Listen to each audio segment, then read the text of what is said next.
Muy buenas noches, bienvenidos a este nuevo webinar y por supuesto reciban el saludo cordial desde la Dirección de Calidad Académica, Docente y Curricular de nuestra Universidad San Ignacio de Loyola, por supuesto en esta misión de contribuir con herramientas, con información valiosa que por supuesto permita agregar valor para que puedan seguir mejorando su desempeño en este tiempo. Así que hoy tenemos un invitado especial y pues es el magíster Dane Kachi.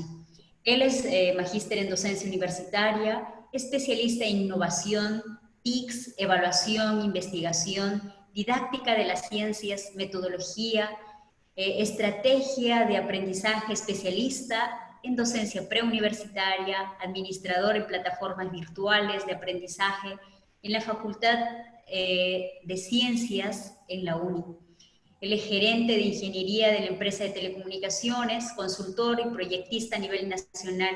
Es miembro del IE en Estados Unidos.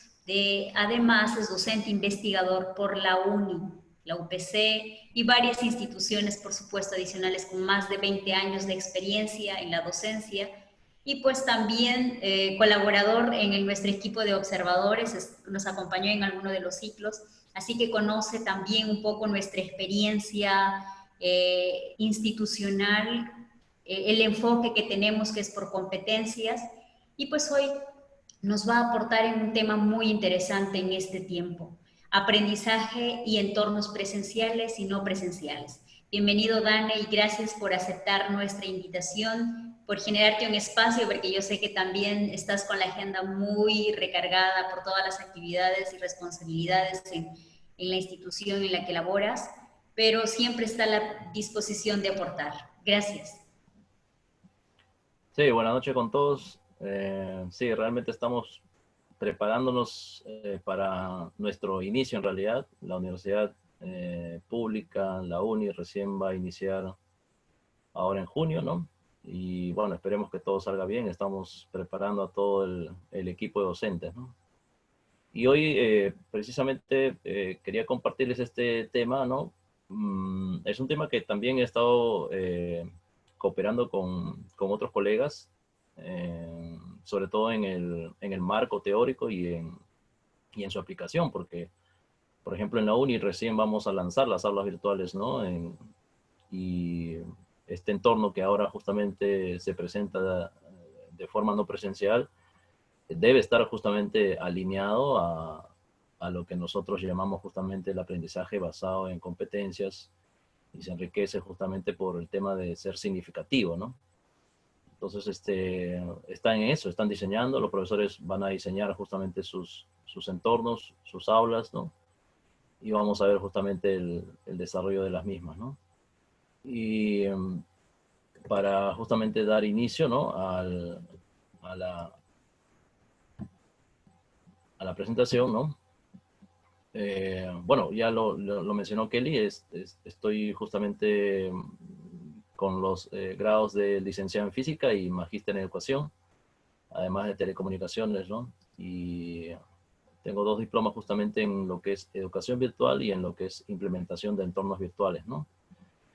Eh, Vengo trabajando en la UNI, sí, efectivamente, en la Facultad de Ingeniería Civil. Anteriormente también estuve en la Facultad de Ciencias, sobre todo desarrollando el tema de aulas virtuales, el tema de entornos no presenciales desde 2010. Hay una plataforma que se gestiona, ¿no? Se administra. Es una plataforma que nació en posgrado, participó también en antegrado y bueno, eh, luego ya, como fue un desarrollo independiente, continuó su camino, ¿no? Y también participé en el proyecto del nanosatélite, ¿no? Es otro de los orgullos que tengo justamente de haber pertenecido a ese equipo que preparó un pequeño satélite, ¿no? Y además haber capacitado justamente a niños y jóvenes, ¿no? En los colegios emblemáticos sobre todo, ¿no? Compartiendo ¿no? Esta experiencia, ¿no? Con el modelo de CANSAT. Eh, Además también hicimos un proyecto con el Instituto Iberotec para lanzar un globo aerostático, ¿no? Y tomar fotografías justamente casi al borde del espacio, ¿no? Porque estos globos alcanzan unos 30 kilómetros de alto, ¿no?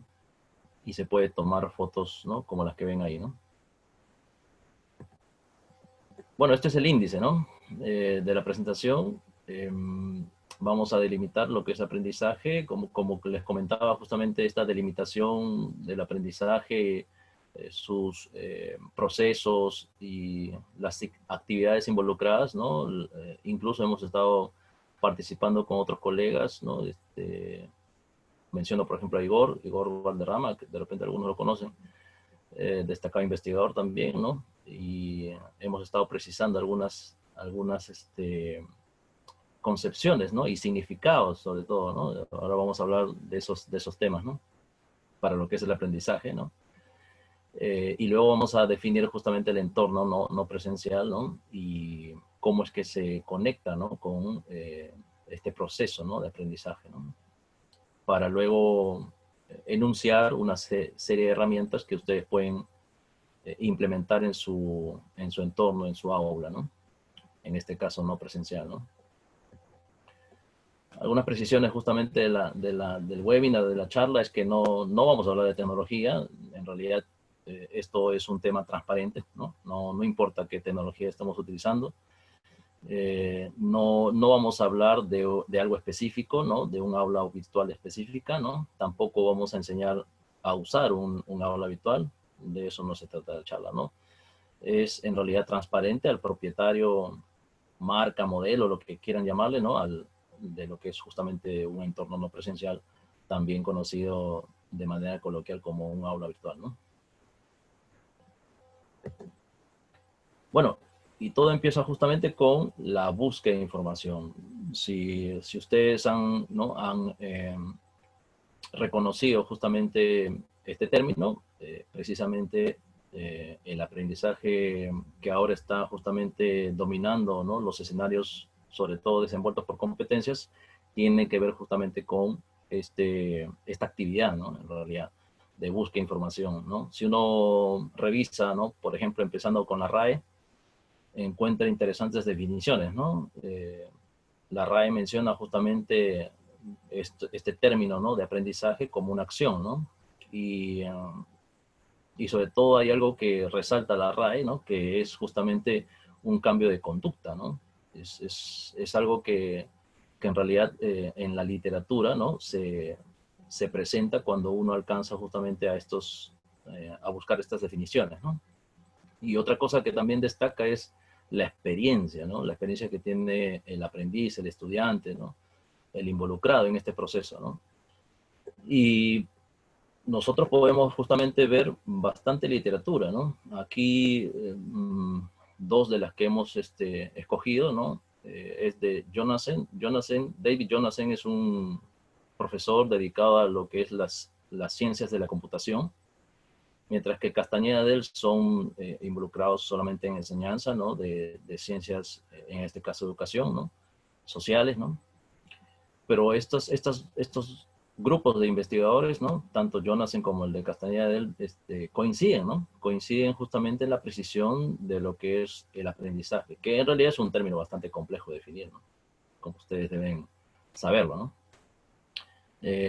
Lo que mencionan ellos, ¿no? Lo que coinciden justamente es que este proceso mental, que es permanente, y ahí viene justamente de que tiene que ser continuo, ¿no? El involucrado en este proceso, ¿no? Tiene una interacción tanto individual como social, ¿no? Entonces ahí ya se nota justamente, ¿no? Los modelos educativos de Vygotsky, ¿no? De Ausubel, ¿no? Que ya tienden justamente a ser más sociales, ¿no? En este caso el aprendiz o el estudiante, ¿no? Y también involucra las experiencias que tiene justamente el involucrado, el estudiante, ¿no? El participante de ese proceso, ¿no?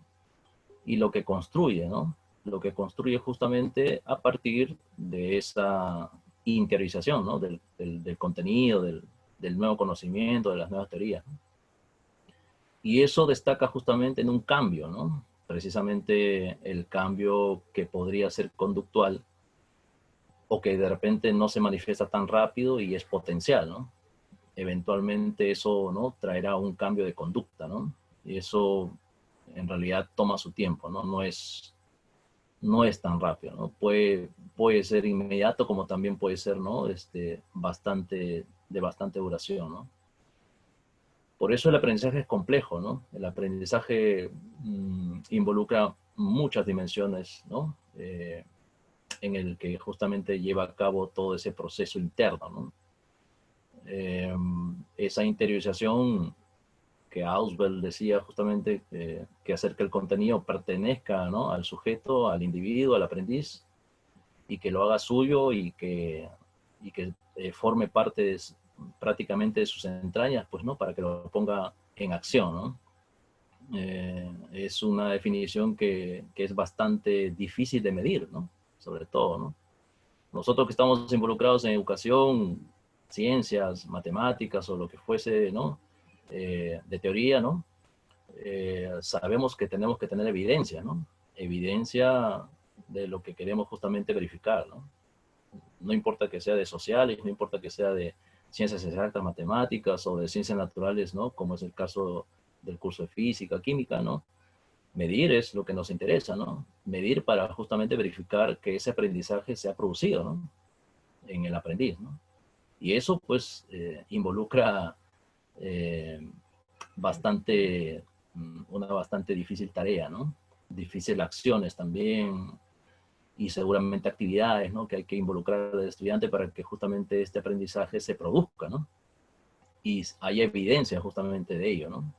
En realidad es una tarea muy complicada, ¿no? Aquel que se mete a hacer una tesis de aprendizaje tiene pues una tarea bastante difícil de, ¿no? De demostrar, ¿no? Precisamente, ¿no? Que se ha producido bajo la acción de alguna actividad, de un modelo, etcétera, etcétera, ¿no? Entonces es una chamba bastante, ¿no? Fuerte, ¿no? Ahora, una vez que han buscado información, otra actividad que hay que notar es justamente la reflexión, ¿no? La reflexión, articulación. Y aquí justamente presento algunos eventos que ya podemos ir articulando, ¿no? Si ya hemos leído y hemos buscado información, ahora el siguiente proceso es articular. Y articular significa justamente construir algo, ¿no? El primer bosquejo, ¿no? El primer mapa que nos sirva, ¿no? Y aquí destaca justamente lo que hemos leído, ¿no? En esas dos fuentes, ¿no? Las experiencias, ¿no? La madurez, la interacción que ha tenido el sujeto involucrado con su entorno, ¿no? Social, la información que recibe, ¿no? Hoy, por ejemplo, ¿no? Recibimos bastante información, ¿no? De todos los medios, ¿no? Y ahora más que nunca electrónicos, ¿no? Por esta situación, ¿no?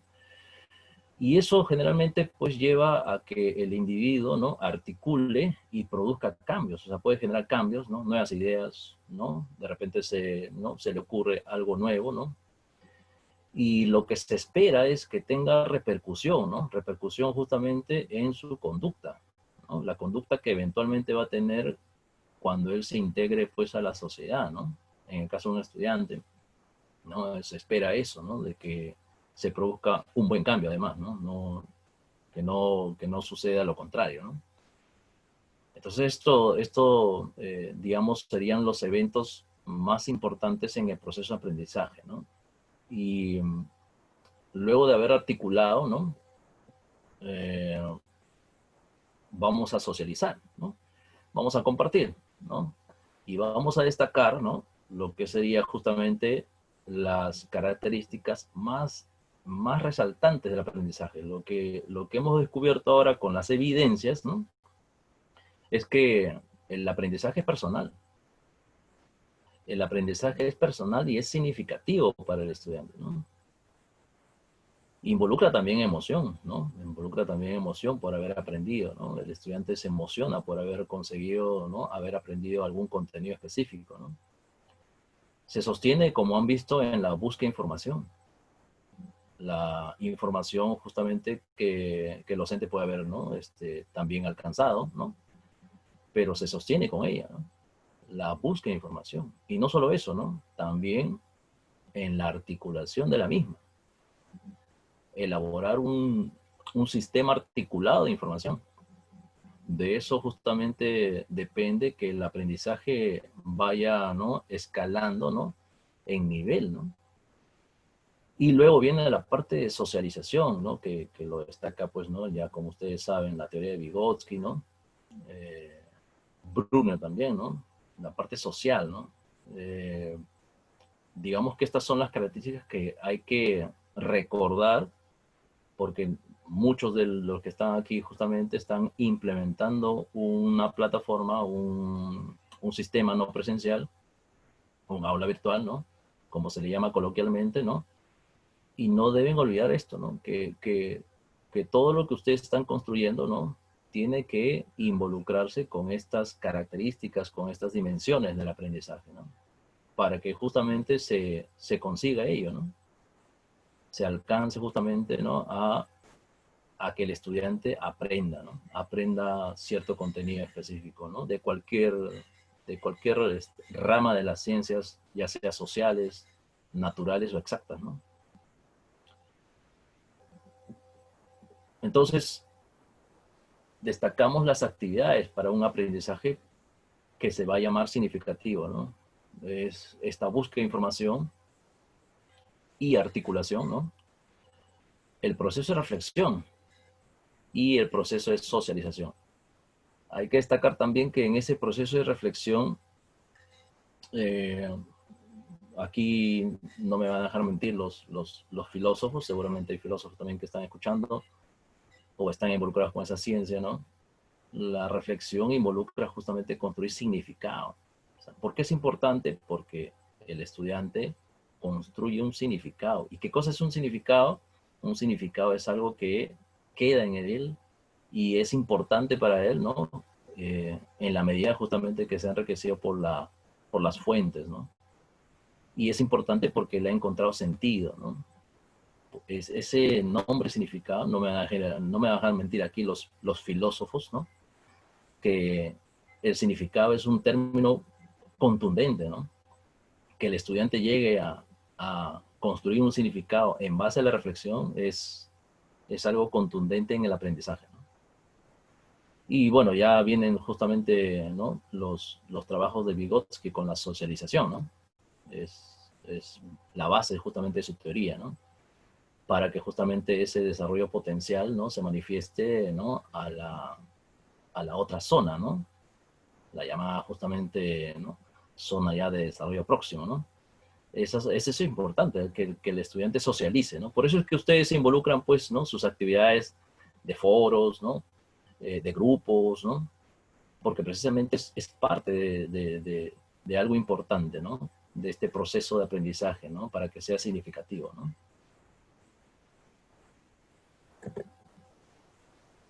Y el entorno, bueno, de forma transparente, sin ir en marcas, modelos, etcétera, etcétera, ¿no?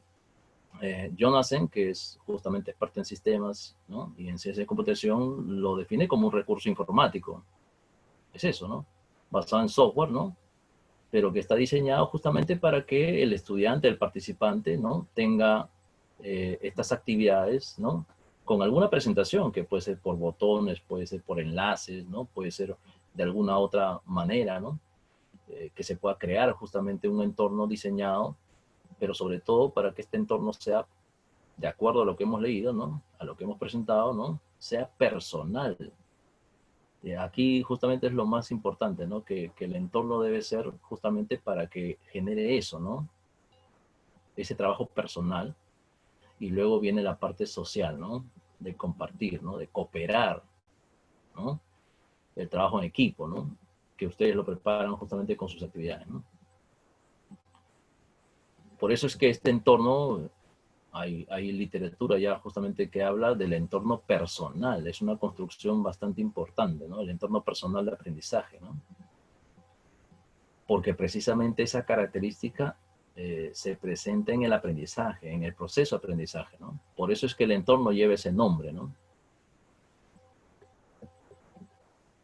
Entonces, no hay que olvidar esto, que el entorno personal, ¿no? Ahora se va a llamar así, ¿no? De aprendizaje no presencial, y para que sea justamente del tipo significativo, ¿no? Sus contenidos o el diseño de su aula, de su entorno, ¿no? Debe tener actividades que potencien justamente, ¿no?, la búsqueda de información, la articulación, la reflexión, sobre todo para construir significados, buenos significados, ¿no?, y la parte social, ¿no?, la parte justamente de trabajo en equipo. O sea, ninguna plataforma, ¿no?, va a presentarte esto, ¿no?, de inmediato. O sea, no. Acá hay otra cosa que hay que resaltar también, ¿no? ¿Quién se encarga de construir esto? El docente. Otro factor importante, otro personaje importante en el proceso, ¿no? Mucho se habla justamente, ¿no?, del aprendizaje, ¿no?, enriquecido justamente por la participación del estudiante. Sin embargo, ¿no?, no hay que olvidar, ¿no?, que toda esta plataforma la diseña justamente, ¿no?, el docente. El rol de docente se ha demostrado, hay evidencias, ¿no?, ustedes las pueden encontrar, ¿no?, sobre justamente la importancia y sobre todo el impacto, ¿no?, de el rol del docente precisamente en el diseño de alguna actividad. Hay mucha evidencia justamente que destaca eso. O sea, el hecho de que el aprendizaje sea, ¿no?, bastante orientado, ¿no?,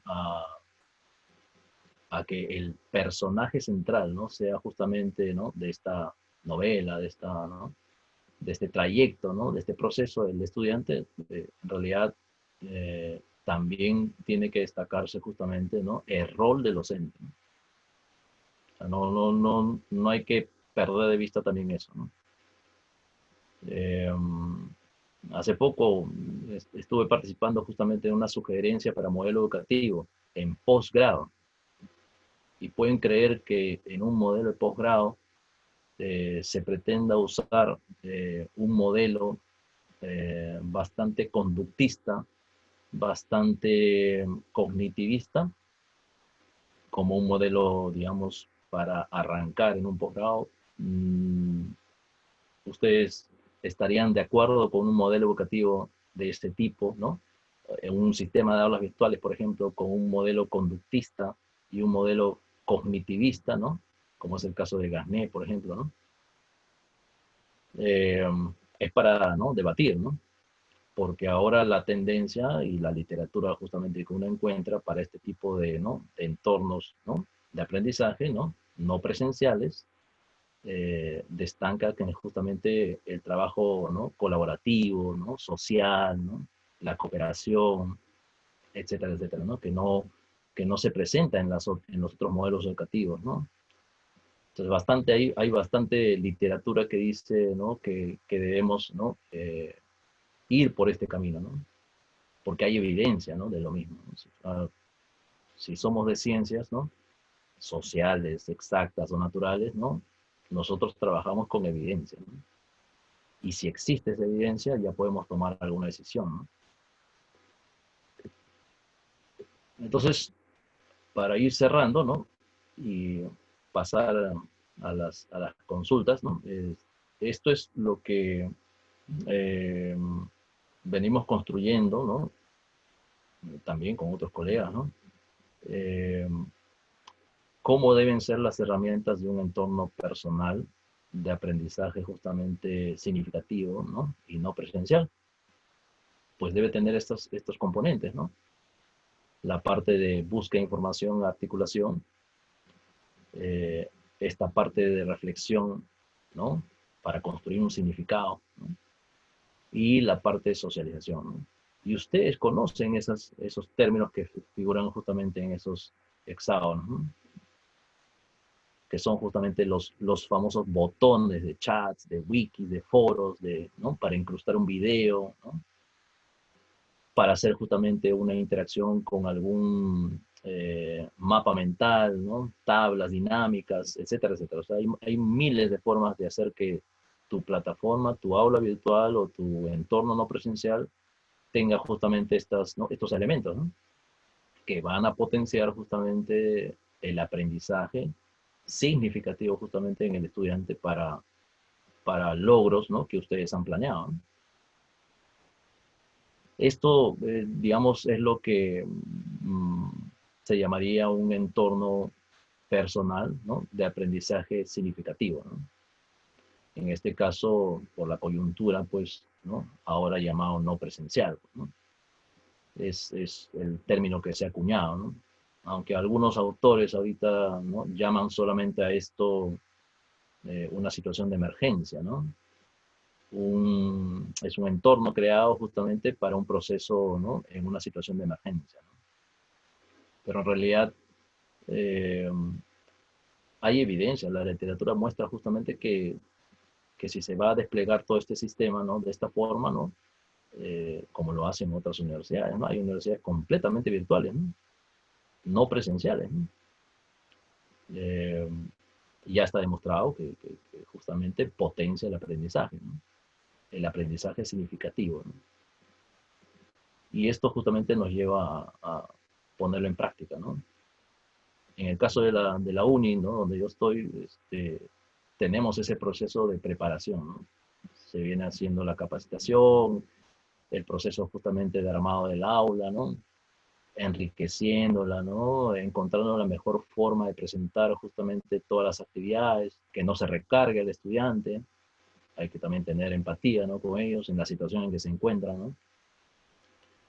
Y de eso se trata, ¿no?, de diseñar un entorno que se ajuste a todas estas características para que se produzca justamente un aprendizaje realmente significativo, ¿no?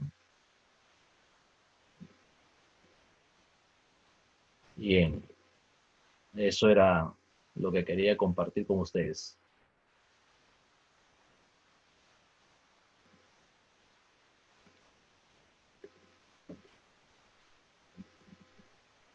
Aquí estoy. Bien, entonces, la verdad que me ha parecido muy interesante varios aspectos que has abordado en relación a los entornos virtuales. Justamente citabas a Adele y Castañeda, que obviamente ellos refieren muy bien a todo lo que es los entornos de aprendizaje personal, ¿cierto? Los entornos personales de aprendizaje. Y bueno, como ya algunos que nos vienen acompañando en varias sesiones, ahora sí saben que después de la ponencia, que obviamente sabemos el horario y así, he tratado de hacerla eh, muy condensada, si se quiere, para poder dar espacio a las preguntas. Porque en realidad la primera curiosidad que quiero lanzar es en relación a los entornos presenciales, no, perdón, no presenciales, porque hay cierta confusión entre, por ejemplo, ahora se está hablando de entornos no presenciales, virtuales, remotos, sincrónicos, asincrónicos. Tal vez si nos puedes hacer algunas precisiones mientras invito a que, por supuesto, las personas que están conectadas puedan plantear sus preguntas. Incluso vamos a ceder el micrófono a quienes quieran plantearles directamente. Así que vamos a ir en orden y primero escuchamos a Dane. Sí, en realidad, eh, cuando se ha usado mucho el término de virtual, ¿no?, ha sido precisamente por un término muy coloquial que apareció ya hace, será unos 10 años o más, eh, para justamente estos tipos de, ¿no?, de sistemas, de entornos, ¿no? Eh, hacer que el aula ya no tenga pues ese espacio físico, sino más bien es un espacio que ya no tiene nada de físico, ¿no?, sino que está en un sistema, en una computadora, y se ha configurado para que sea de tal o cual forma, ¿no? Entonces dejó de ser físico y ahora pues no tiene presencia, ¿no? Y en un principio se acuñó el término virtual porque era más coloquial, ¿no? Se veían justamente las películas justamente de este tema, ¿no? Con uso de efectos audiovisuales, ¿no? Y es por eso que el término se acuñó rápidamente, ¿no? Los entornos virtuales era lo más fácil, ¿no? Como para entender o comprender justamente que ya no existe el espacio físico, ¿no? Y ahora, lo remoto es porque justamente el término es porque la persona no se halla pues en el lugar, ¿no? Es que debería estar, ¿no? Ya no existe la coincidencia espacial, sino ahora está en otro lugar, ¿no? Y por eso le llaman remoto, ¿no? Está en otro lugar. Términos que han aparecido, ¿no? Por este hecho de que la persona ya no está en el mismo lugar que la que justamente inicia el proceso de aprendizaje, ¿no? O se encarga de enseñar, ¿no? En cambio, el no presencial es el que mejor se ajusta porque eh, no hay una presencia, ¿no? De la persona, ¿no? Y tampoco estamos utilizando efectos especiales, ¿no? Simplemente es una cámara que está apuntando a la otra persona y hay un procesamiento de imágenes, de señal y aparece justamente en la pantalla de otra computadora, ¿no? Es solo eso, ¿no? En cambio, si vamos a las películas, ¿no? Cuando veíamos Star Trek o La Guerra de las Galaxias, ¿no? Arturito proyectaba una imagen y, ¿no? Era la princesa Leia que aparecía ahí, ¿no? Entonces, eso es una proyección justamente ya, esa sí es una proyección del tipo virtual, es lo que se llama un holograma, ¿no? Entonces, eso no estamos haciendo, en realidad, ahorita, ¿no? Simplemente es una transmisión de video, ¿no? De un lugar a otro. Hasta podría ser remoto nada más, ¿no? Ok. Bueno, creo que nos has aclarado un poco en relación a esto, pero ya hay algunas preguntas aquí que voy a plantearla. Y dice la profesora Vicky Córdoba, ¿qué herramienta interactiva digital accesible al alumno y docente nos puedes recomendar para favorecer el aprendizaje del estudiante? Interactivas, bueno, si tienen los correos, ¿no? De, tanto de Google como de Microsoft, ahora justamente se han liberado casi todas las herramientas, ¿no? Para que justamente se produzca la interacción incluso entre sus pares, ¿no? De los estudiantes, ¿no? Hagan trabajo colaborativo, ¿no? Pueden llenar un formulario, un documento en simultáneo, ¿no? Editar un documento y editar un PPT, una etiqueta, un Jamboard, ¿no? Igual lo tiene Microsoft, también tiene herramientas justamente para el trabajo, ¿no? En simultáneo, ¿no? Y eso es lo que se está utilizando justamente para la interacción, ¿no? Para el trabajo de grupo, ¿no? Trabajo de equipo. Eso es lo que más se está utilizando, ¿no? Digamos, para no ir más allá, ¿no? Para no precisar en otras firmas, en otros softwares, ¿no? Eso es lo básico, ¿no? Usar herramientas de un correo como es el caso de Gmail o el caso de Microsoft, ¿no? Perfecto. Por aquí tenemos la participación de la profesora Virginia Coyuri. Gracias, ella está acompañándonos en casi todos los webinars. Qué bueno. Dice, para efectos de enseñanza superior, ¿recomiendas cursos sincrónicos o asincrónicos? Ah, esa es la gran discusión. Hoy día justamente hubo un debate porque han salido las recomendaciones del Minedu para la educación justamente superior. Y figura en la recomendación eh, la parte sincrónica con un tiempo máximo de 40 minutos. Y la parte asincrónica lo deja libre, ¿no? Con trabajos justamente en línea, ¿no? Utilizando alguna plataforma, ¿no? Entonces ahí hay ¿no? Un sesgo, ¿no? Son bastante drásticos en decir de que precisamente la parte sincrónica debe ser de menor tiempo, ¿no? Eso es ahorita es el debate, ¿no? Cuánto tiempo debes, ¿no? Tener actividades presenciales y cuánto tiempo debes dedicar a las actividades no presenciales, ¿no? O asincrónicas en este caso.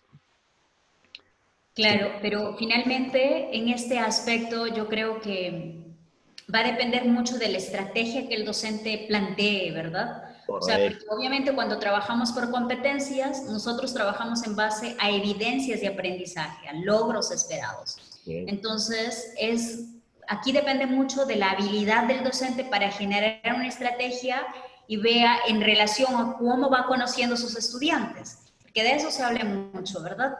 Uno, durante este tiempo, por lo menos en el caso nuestro, que hemos empezado nuestras clases casi en la fecha programada, no, por no decir en la fecha programada. Y obviamente ya tenemos varias semanas, ya dimos los exámenes parciales y uno como que a estas alturas ya conoce a sus estudiantes, pese a que no nos vemos tal vez físicamente, pero yo les decía, vamos desarrollando nuestros sentidos también y vamos conociendo cuál es el desenvolvimiento y el desempeño, qué es lo que más le gusta, a qué mejor se adaptan nuestros estudiantes y en función a ello también ir moviendo nuestras estrategias, porque obviamente el rol del docente es el técnico, el que conoce la materia, el que conoce las estrategias, el que conoce sus estudiantes, el entorno y va adaptándola a ese proceso, porque obviamente ese es un factor fundamental, ¿verdad? No es rígido. Exacto. Entonces, aquí vamos a leer la siguiente pregunta del profesor José Manuel Zapata. Gracias por su pregunta, profesor. Dice, las características del catedrático entre andragogo versus pedagogo en la enseñanza universitaria. Interesante. Justo les comentaba ese programa de posgrado, ¿no? Me enteraba yo que su programa estaba basado, o querían construirlo en base a un modelo pedagógico, en posgrado, ¿no? Entonces, ahí hay un debate, ¿no? ¿Cómo es que se debe orientar, eh, en este caso, el modelo educativo, ¿no? De acuerdo a los estudiantes, ¿no? Que uno tiene, ¿no?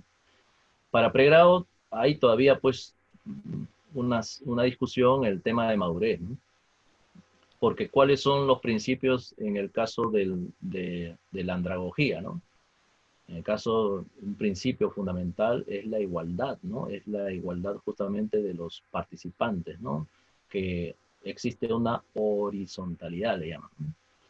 Para justamente desarrollar sus actividades, o también su dominio, ¿no? Eh, la personificación, sus acciones, etcétera, etcétera, ¿no? La parte emocional también. No es así en el caso de los estudiantes de pregrado, ¿no?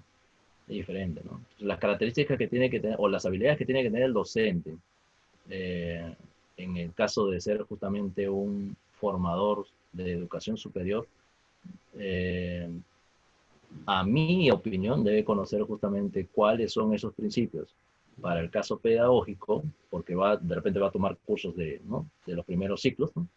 Pero también puede ser que tome cursos de ciclos superiores, ¿no? Y si el estudiante ha alcanzado madurez, ¿no? Entonces deberíamos ya recurrir justamente a los principios andragógicos, ¿no? Un docente debería, digamos, conocer, si está en ciclos superiores, algo de los principios, ¿no? Andragógicos, ¿no? Más que de los pedagógicos. A ver, vamos a ver, por aquí hay otra pregunta. Bueno, tenemos varias preguntas. Por acá la profesora, déjenme un ratito por aquí. La verdad que hay varias preguntas. El profesor Rigoberto Marín dice, los conocimientos teóricos se pueden impartir en entornos no presenciales y hay un aprendizaje significativo, pero los conocimientos adquiridos en los laboratorios se obtienen un aprendizaje significativo con entornos no presenciales. Sí, también hay una discusión respecto a los laboratorios, ¿no? Que llevarlo a este entorno, a este escenario, ¿no? No presencial, decae justamente el impacto, la emoción de hacer un experimento y de interactuar con instrumentos. Sí, de todas maneras, algo va a afectar justamente en ese tipo ¿no? de aprendizaje, ¿no? Cuando se llevan a cabo, ¿no? Los laboratorios, sobre todo. Lo que estamos haciendo en la universidad, en la uni, por ejemplo, es hacer que el estudiante busque materiales, ¿no? De fácil acceso, ¿no? Para que armen un experimento ellos mismos, ¿no? O sea, no hacerlos en un software ni un simulador, sino más bien que con materiales de fácil acceso, ¿no? Puedan justamente tener un prototipo y puedan hacer mediciones, ¿no? Usando el celular, ¿no? usando un cronómetro, un reloj, ¿no? Regla, ¿no? Básica, ¿no? Para hacer mediciones, con instrumentos que sean fácil acceso, ¿no? No complicarles tampoco justamente para que desarrollen sus experimentos y que puedan demostrar leyes naturales, ¿no? Eso, por ejemplo, es un, ¿no? un pequeño debate que se ha suscitado en la UNI también, ¿no? Con el hecho de los laboratorios, ¿no?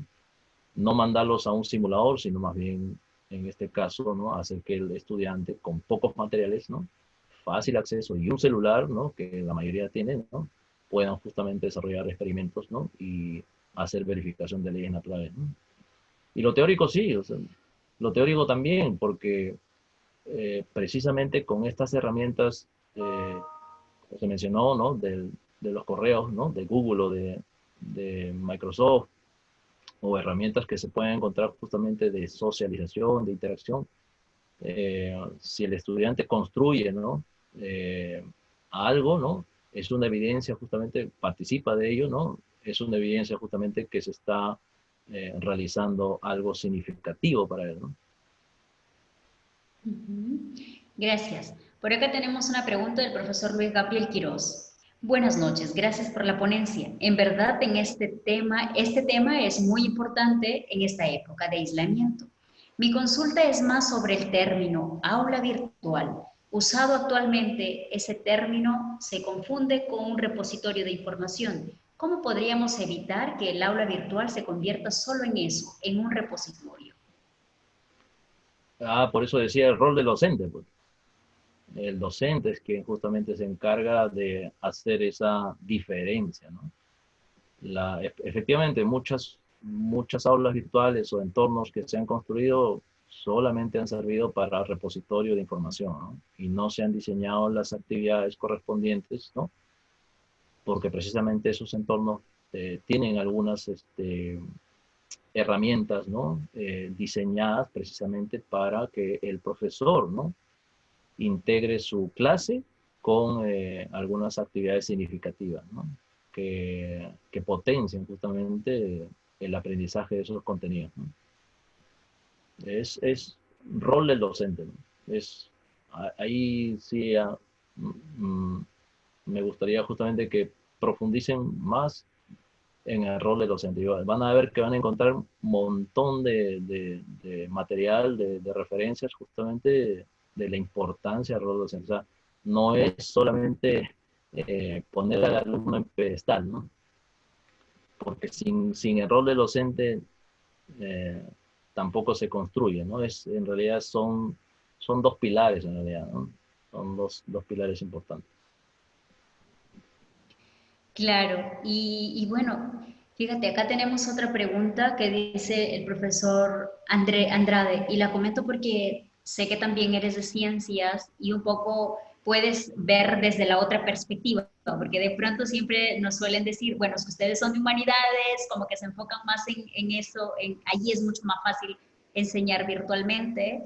Entonces aquí el profesor Andrade Ariana dice, ¿cómo será el diseño para el dictado de matemáticas en entornos virtuales? Eso es interesante porque también hay algunas herramientas que han aparecido para precisamente las ciencias exactas, ¿no? Que son las matemáticas, herramientas de colaboración, de trabajo colaborativo, ¿no? Una de ellas es que se ha difundido muchísimo es el GeoGebra, ¿no? Por ejemplo, ¿no? Que fácilmente se puede insertar en un aula virtual, en un entorno de este tipo, ¿no? Esa es una herramienta que se está utilizando mucho para los cursos de matemáticas, ¿no? Para la enseñanza de la matemática, ¿no? Y potencia justamente el aprendizaje, ¿no? De manera significativa, ¿no? Y hay o sea, puede simular incluso. En GeoGebra se puede simular, se puede hacer simulaciones, se puede modelar, se puede justamente evaluar, ¿no? Tiene bastantes mm, herramientas, botones para justamente hacer que la matemática también se contextualice, ¿no? Que es otra parte importante, ¿no? Sí, yo creo que, por ejemplo, lo importante aquí, como tú mencionas, es que el docente, bueno, de hecho exige la creatividad tanto del docente como del estudiante. O sea, Por un lado, el docente para presentar los desafíos, la estrategia, el proceso y combinar herramientas, como decía, estos tres elementos, la pedagogía, o sea, el contenido, la tecnología y la pedagogía, que son elementos que van de la mano, pero obviamente ese rol es del docente, de cómo combinarlos adecuadamente dentro del marco de un modelo pedagógico, ¿verdad? Correcto. Y por ejemplo, aquí nos dice Rosa Berta, actualmente se habla de cursos online que implica la interacción entre docente y estudiantes. ¿Llamaríamos también a eso entorno no presencial? Sí, yo los invito a llevar cursos. No hay, ahorita se han levantado, no se imaginan la cantidad de cursos que están libres, ¿no? O sea, que ustedes pueden tomar en todas las plataformas, ¿no? Entonces, y vivir esa experiencia, ¿no? Como estudiante, ¿no? Para que vean justamente que lo que yo estoy diciendo no es en realidad fruto de mi imaginación, ¿no? Estos cursos que llevé en la plataforma de Educa Virtual, por ejemplo, que es muy famosa, ¿no? En formación justamente para entornos no virtuales, ¿no? En este caso, la interacción con un tutor asignado y con los participantes del curso, ¿no? Es bastante, ¿no? Preparada, ¿no? Uno ve ahí el modelo de preparación justamente de las dinámicas que se llevan a cabo dentro del curso, ¿no?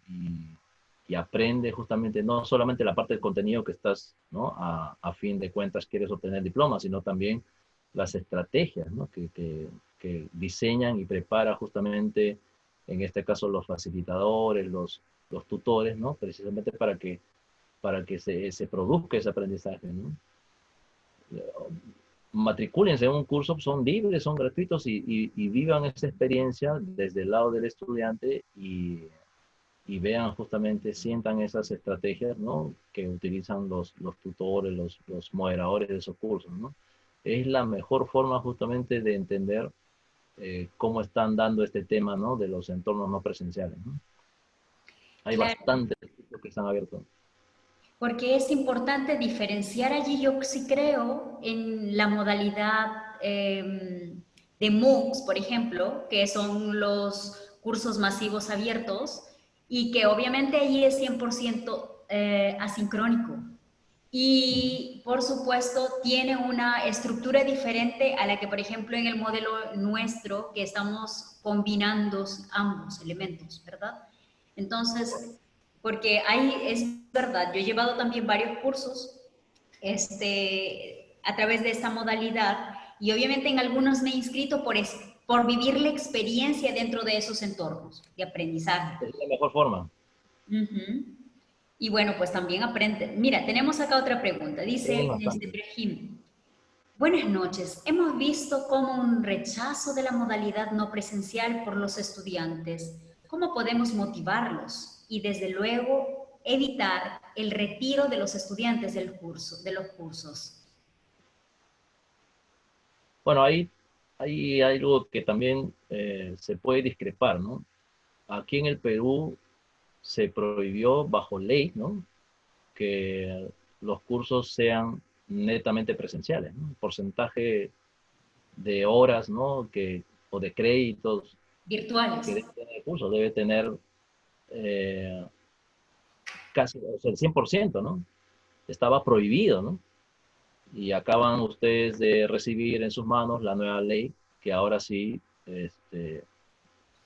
da ocasión a que una institución educativa pueda justamente, ¿no? Presentar eh, una carrera, un curso justamente netamente no presencial, ¿no? O sea, ya la cosa también ha cambiado, ¿no? Y quizás eso también ha hecho que todo se repliegue, ¿no? Tanto el docente como el estudiante, ¿no? Antes no se permitía, ¿no? Ahora vamos a tener que cambiar el paradigma, ¿no?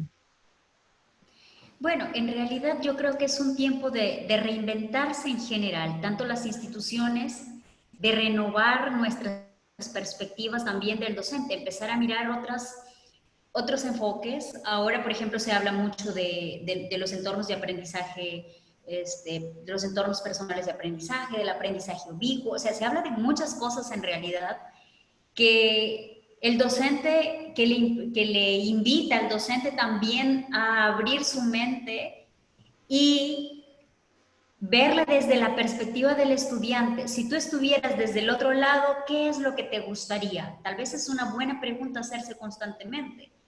¿Qué? Y cuando estás, porque estaba un poco pensando en la pregunta de Brahim, porque a veces, de pronto, yo les decía, la idea es que en una clase online o virtual o sincrónica, mediada por tecnología, la idea es que no se sienta que realmente no es, o sea, que no extrañen su espacio presencial. Hay algunos cursos que se prestan mucho más para que otros, desde luego, pero también nos invita a todos los docentes, pues, a ser más creativos, o sea, más creativos y pensar un poco en las características y siempre como que hacer unos mini como cuestionarios, porque obviamente en este tiempo es importante entender qué es lo que no le está gustando al estudiante.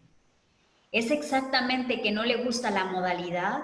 ¿Qué es lo que le está realmente molestando en ese contexto de aprendizaje? ¿Es la estrategia? ¿Es que no le gusta el curso? ¿Hay otros aspectos externos que hacen que tomes o que manifieste ese malestar? Porque pues en coaching se maneja mucho qué específicamente es lo que te molesta, porque a veces lo que creemos que nos molesta no es exactamente lo que nos molesta. Ujú. Bien, y por aquí tenemos la pregunta de la profesora Lita Yorca. Muy buenas noches. ¿Qué indicadores se utiliza para evaluar en entornos no presenciales?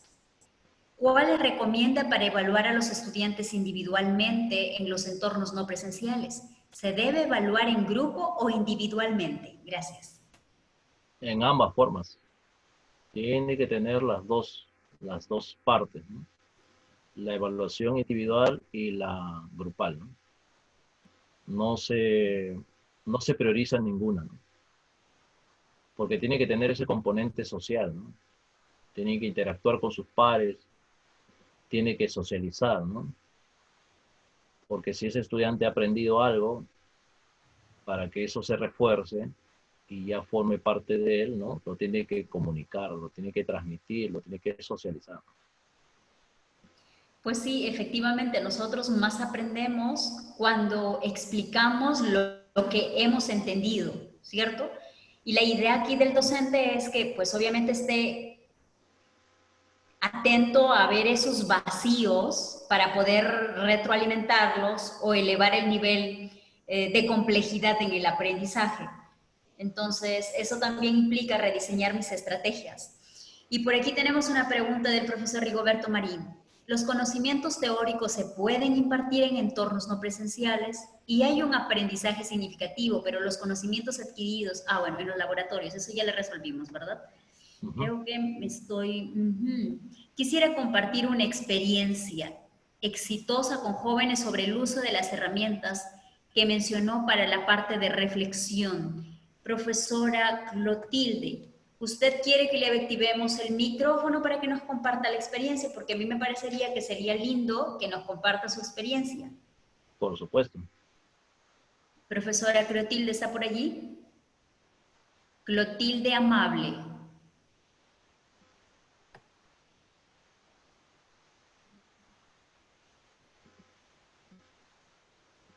Ok, ya tiene su micro habilitado, profesora, le escuchamos. Buenas noches. No, creo que más bien era esperar de nuestro ponente, que lo ha hecho muy condensado, extraordinario su exposición y es motivadora. Yo estuve pensando si en la parte reflexiva que nos había mencionado, donde hay los botones de actas, mapas, tablas, etcétera, ¿no? O los textos, ¿no? Los jóvenes ahora, por ejemplo, exactamente en la universidad, hay la tendencia de poca reflexión en estos entornos no presenciales. Entonces, mi pregunta era más bien si nos podría compartir, si hay una experiencia en la uni, algo así, sobre si hay, cuál de estas herramientas son las que, digamos, los jóvenes se apropian con mayor facilidad para reflexionar. Uno, dos, aprovecha de una vez la otra. Siendo, digamos, la parte de socialización algo muy vital en educación, ¿no? Uno aprende socializando, ¿no? Y muchos de los, bueno, es mi caso, ¿no? Bueno, todos los docentes creo, basado nuestra experiencia en eso, porque en esa parte de socialización, porque los chicos nos motivamos, son los sentimientos, son las emociones, ¿no? Que ayuda al aprendizaje, influye mucho en el aprendizaje del estudiante y ahora no la tenemos eso, ¿no? Entonces, o el foro, el chat, no se nos hace parte de nuestra cultura todavía, ¿no? Y esas emociones, eso nos cuesta arrancar a los alumnos, ¿no? ¿Hay algo que más, digamos, para arrancar esas emociones que nos podría, digamos, quizás compartir? Sí, bueno, en la parte de reflexiva, que es en realidad eh, la parte en la que construye el significado, las actividades, ¿no? En un entorno de este tipo, ¿no? Pueden ser individuales, como es el caso de la construcción de mapas, ¿no? Ahí el muchacho, o sea, reflexiona y también articula, ¿no? La información que se le ha brindado, ¿no? Eso puede ser de manera individual. Y en la parte grupal, ¿no? Otra herramienta que puedo usar, otra estrategia que puedo usar justamente, ¿no? En la parte grupal, es justamente ya el trabajo colaborativo, ¿no? En lo que sería, pues, esa primera parte, si se trata de un proyecto de investigación, por ejemplo, ¿no? Tienen que buscar información y tienen que articularla en grupo. O sea, tienen que reflexionar y tienen que articular en grupo, que es bastante complejo en realidad. Esa primera parte de algo que se investiga, ¿no? Involucra justamente la reflexión en grupo y la articulación en grupo. Ponerse de acuerdo, ¿no? Articular la información que encuentren justamente del tema que estén investigando, ¿no? Sobre todo en proyectos se ve eso, ¿no? Y de manera individual es justamente esas actividades en donde construye, ¿no? Porque reflexiona y articula, ¿no? Claro, y yo creo que aquí, profesora Clotilde, yo creo que aquí también es importante que, por ejemplo, no sé si también aplica este de lo que se habla mucho ahora de la clase invertida o el flipped classroom, que lo que ayuda es, por ejemplo, usted los puede llevar a experiencias de aprendizaje previas a los estudiantes para que lean y debatan incluso en equipos o que lleguen a conclusiones o haga organizadores visuales de información y luego usted en Zoom puede generar los mismos debates, dinámicas grupales, porque así como estamos ahora, usted puede generar esos mecanismos con sus estudiantes, haciéndole asumir roles. Por ejemplo, no sé de qué curso específicamente está hablando, pero por ejemplo yo le comentaba a un docente como sugerencia el caso de una clase de derecho, se me ocurre. Usted puede con el Zoom hacer incluso los backgrounds que se coloca detrás y colocarle colores en equipos para poder visualizar, asumir un rol cada uno de ellos o como panelistas invitados que se preparen en determinados temas y luego debatirlos y por supuesto mediado por usted de tal manera que usted pueda llevar siempre el control de todo el proceso buscando hacia el logro de aprendizajes de diferente nivel de complejidad y, por supuesto, llevarlos también hacia aprendizajes complejos, generándoles más curiosidad para que sigan aprendiendo. Porque además eso lo van a disfrutar más los estudiantes en la que ellos son los entes activos en la construcción del proceso. Y usted como la técnica, la persona que domina el curso, pues guiarlos hacia donde quiere que lleguen ellos. Y bueno, tenemos aquí a una participante más, Katia, profesora Katia, a ver si le habilitan el micro para que plantee su pregunta. Katia Marlene León.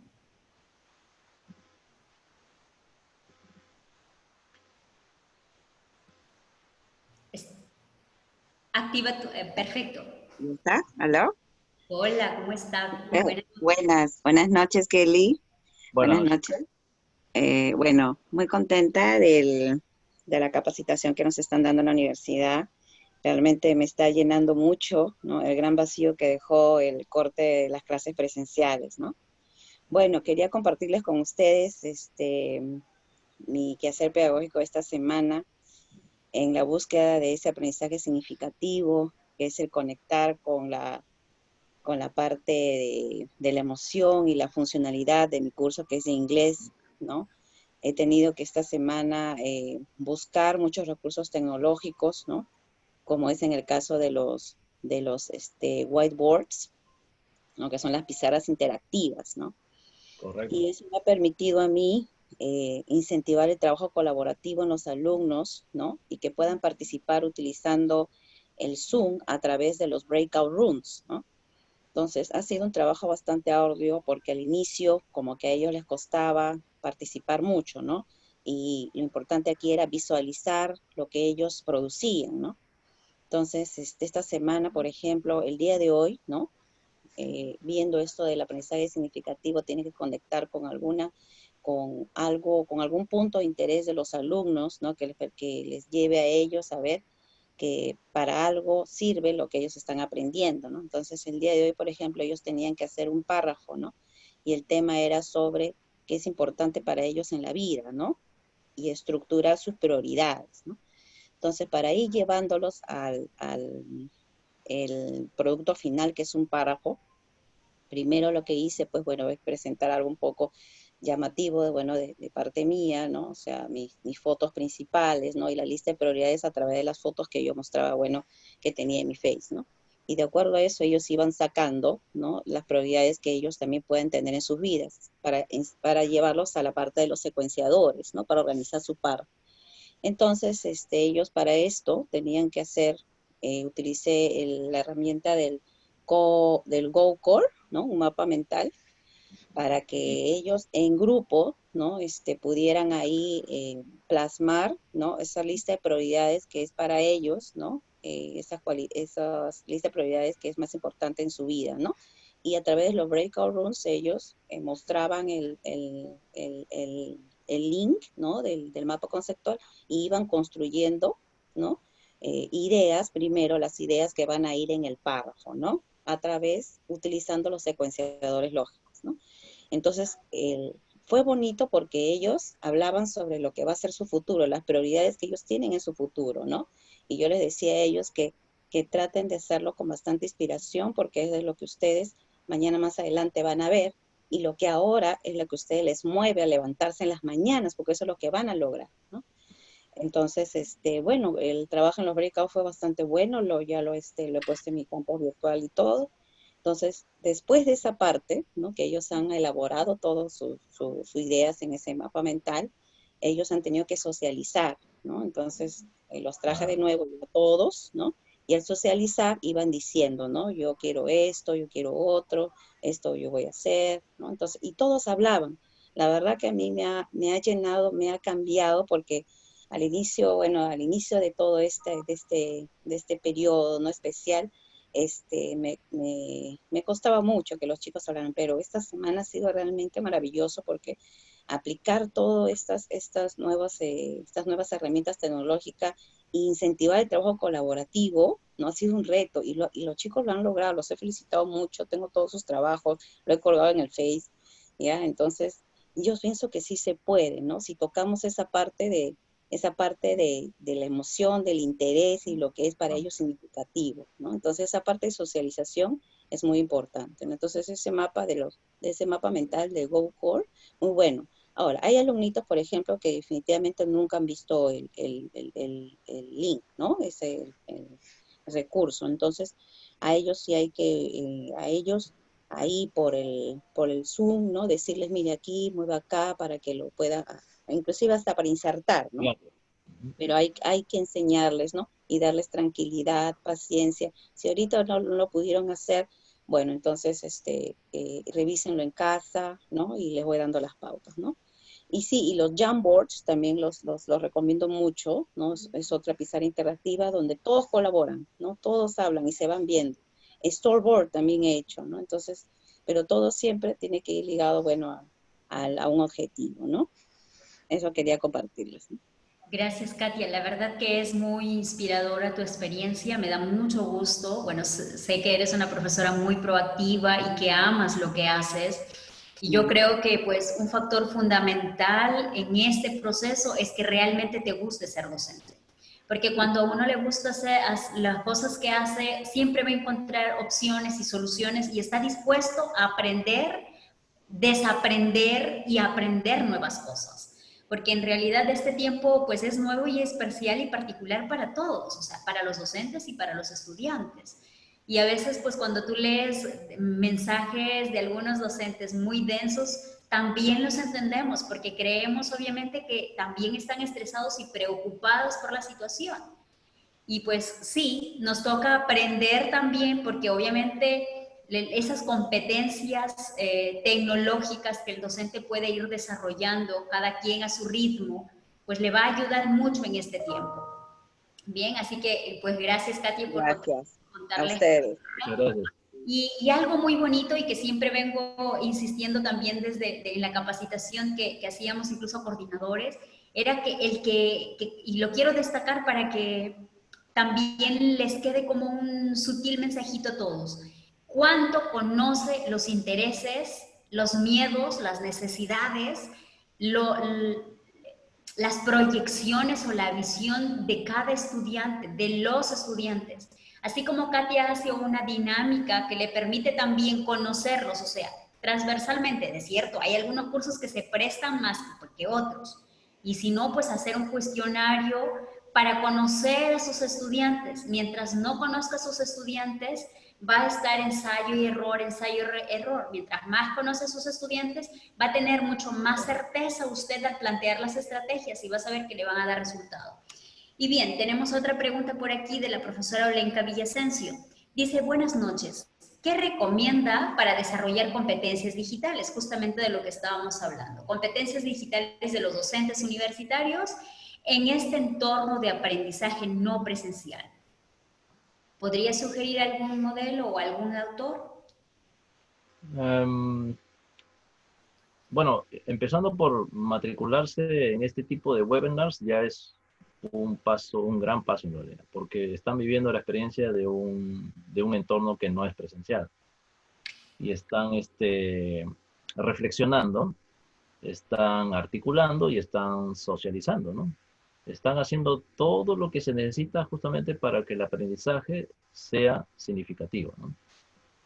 Luego están justamente los cursos, ¿no? Tomar cursos justamente de este tipo, ¿no? Que no sean presenciales precisamente, que se han relegado vía una ley, ¿no? Pero ahora están abiertos justamente para que todos exploremos, ¿no?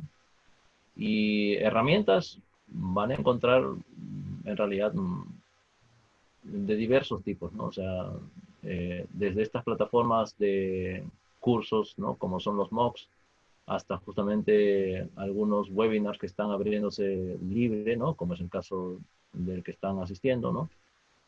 Y donde pueden hacer justamente esas tres, ¿no? Las tres etapas, digamos, del aprendizaje, lo que es reflexionar, articular, lo que es justamente socializar, ¿no? Buscar la información, hay que buscar información en una buena fuente, ¿no? Creo que si se hace eso, en realidad se consigue lo que nosotros llamamos aprendizaje, ¿no? Significativo, ¿no? Estos autores destacan eso, ¿no? Hay otra autora que también ya desde el 2005 viene trabajando, 2005, imagínense, más de 15 años, ¿no? En lo que es justamente en este tipo de entornos, ¿no? Barberá. Barberá es una española que desde hace ya más de 15 años viene trabajando en entornos no presenciales, ¿no? Y ella destaca mucho el trabajo autónomo, ¿no? Por esta parte de reflexión y de articulación del estudiante, ¿no? Y es otra referencia que pueden encontrar, ¿no? Hay mucha publicación de Barberá. Barberá se llama. Perfecto. Dice Guillermo Giacarini. Buenas noches, maestro.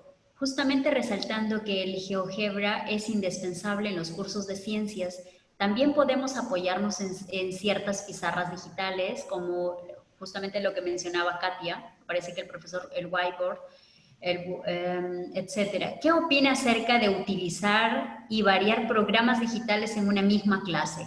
Si es necesario ¿puede aconsejarme acerca de ello, por favor?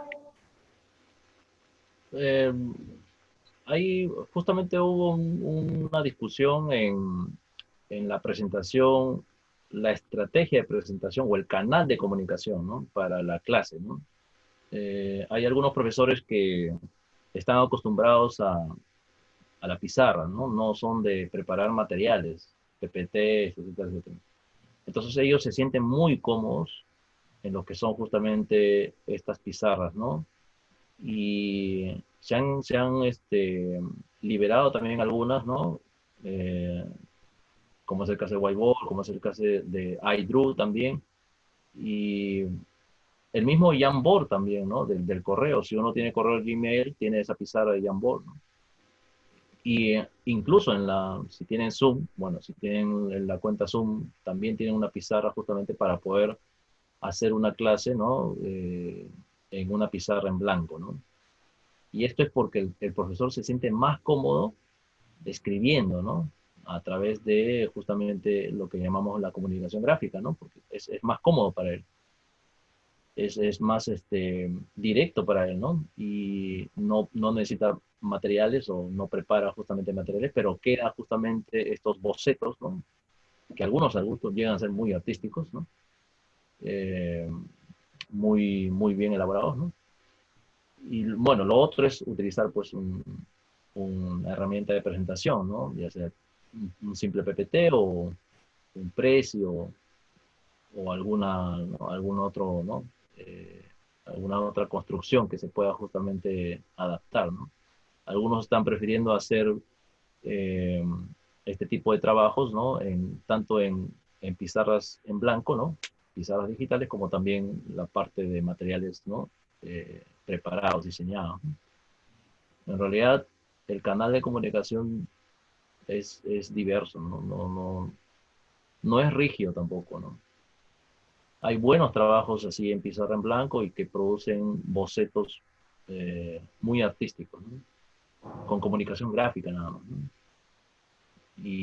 Pero tiene que estar también soportado por algún material de referencia, ¿no? Por eso es importante la información que busca el rol del docente, y eso, ¿no? Quiero recalcar que si bien es cierto que estamos en una época en donde el aprendizaje está centrado en el estudiante, ¿no? Quiero volver a recalcar que el rol de docente no ha quedado relegado, no ha quedado justamente desplazado, ¿no? Es importante, ¿no? Para todo esto, ¿no? Para que se consiga, ¿no? Estos logros, es importante el rol de docente. Bueno, y ya para ir cerrando, la verdad que hubo bastantes preguntas, pero por aquí hay una pregunta que nos la replantean. Dice el profesor Manuel Candarillas: pienso que en cursos numéricos debe realizarse con más tiempo. Lo mismo en cursos teórico-prácticos. Los alumnos solicitan que las horas de clase se cumplan. ¿Qué opina usted? Eso es lo que estaba justamente destacando en esta recomendación del ministerio, ¿no? Para mí es bastante rígido, ¿no? Que solamente recomienden 40 minutos para una sesión presencial cuando hay cursos que sí necesitan mayor tiempo, ¿no? Hay, precisamente en los cursos de ciencias exactas, ¿no? La literatura, ¿no? Recomienda que esas comunicaciones, esas sesiones sincrónicas no sean justamente breves. No funcionan a veces estas cápsulas, ¿no? Las famosas cápsulas, ¿no? Ayuda para el inicio, ¿no? Pero para profundización no está recomendado, ¿no? Para dar el disparo, sí, ¿no? Para la motivación, sí, ¿no? Pero para profundización, no. Bueno, y yo creo que está todo muy interesante, la verdad que ha generado mucha expectativa y yo les invito que tenemos muchas conferencias todavía programadas, tenemos aproximadamente 30 webinars confirmados y que cada semana tenemos por día entre 3 y 2 conferencias, así que todos atentos en estos 5 pilares, que es obviamente tendencias educativas, cuáles son las tendencias educativas actuales. Tenemos inteligencia emocional, que justamente hoy nuestro participante anterior, el de las 6, estaba abordando una temática con esto, TICs aplicadas a la educación, y por supuesto liderazgo y digitalización. Entonces tenemos todos esos factores. Sé que hay mucha expectativa respecto a este tema, nos hemos ya excedido del tiempo también, igual sigue siendo muy interesante, y pues les invito a que se conecten a todos los webinars, porque en todos va a haber novedades y no se imaginen, todos los temas están interesantísimos, y lo más importante es que todos los ponentes están ávidos de querer compartir lo mejor de sus experiencias en los diferentes países, porque tenemos ponentes de Estados Unidos, de Europa, de toda América, y con el mucho gusto de nuestro equipo, porque acá tenemos a todo nuestro equipo del área, agradecemos a Alexander, por supuesto a nuestra subdirectora Patricia, a Kelly Hernández, pues, y que seguimos allí hasta estas horas con la finalidad de contribuir a pues que todos podamos seguir aprendiendo. Y bueno, a Dane, gracias, porque también él ha tenido un día extenuante, lleno de clases, de reuniones, pero igual ha generado un espacio para compartirnos un poco, para hacernos reflexionar, para generar curiosidades. Porque en estos webinars también lo que buscamos es generar curiosidades para que ustedes mismos empiecen en la búsqueda. Porque es así, todos activos, así que no hay por qué ni estresarse ni aburrirse en este tiempo de confinamiento. Así que pues quiero aprovechar para agradecer a todas las personas, a todos los docentes que se han conectado, que se han mantenido allí hasta el final, pese a que ya es tarde. Y pues por supuesto a ti, Dane, por el espacio. Gracias por aceptar la invitación. De nada, para servirles. Gracias, gracias. Entonces nos vemos mañana no, el lunes. Vamos a descansar sábado y domingo y nos vemos el lunes en los siguientes webinars. Gracias a todos. Gracias, gracias. Gracias a ustedes.